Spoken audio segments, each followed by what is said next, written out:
যাচ্ছে, মানে awesome awesome. না আসলে একবার মানে বোঝানো যাবে না তোমাদেরকে যে এত ভালো ফিলিংস পাহাড়ে এসে পাওয়া যায়। আবার পাহাড়ের ওই হোটেলে বসে থেকে ওই দেখবো ঠান্ডা খাবো ওটা না, মানে এরকম ঘুরবো আর সাথে এরকম রাস্তাঘাট দেখবো, মেঘ দেখবো, পাহাড় দেখবো, জাস্ট অসাধারণ অসাধারণ।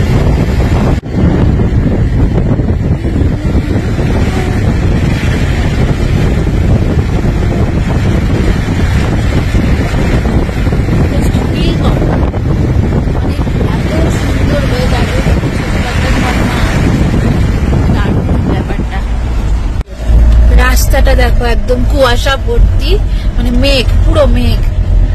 সামনে যে গাড়িটা যাচ্ছে একটু দূরে গেলে আর দেখা যাবে না, মানে এখানে কতটা সাবধানে চালাতে হয় গাড়ি।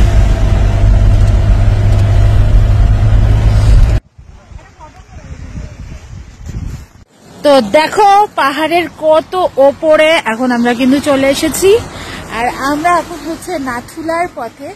তো এখানে এক জায়গায় হল্ট করলো, দাঁড়ালাম। প্রচন্ড ঠান্ডা, খুব খুব ঠান্ডা। আমি ভেতরে একটা থার্মাল পরেছি, তার উপরে একটা জামা পরা, তার উপরে এই কোটটা পরা, মানে প্রচন্ড ঠান্ডা লাগছে। তো এই যে বরমশাইও কিন্তু অনেক কিছুই পরেছে। ঠান্ডা লাগছে।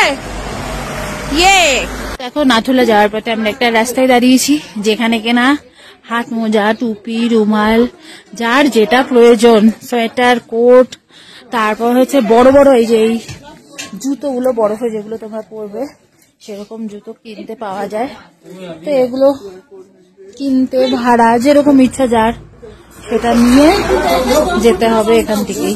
দেখো এখানে চমড়ি, তো এগুলোর পিঠে বসে ফটো তুলতে পারো, ভিডিও করতে পারো। তো আমরা তো আগের দিকে যাচ্ছি।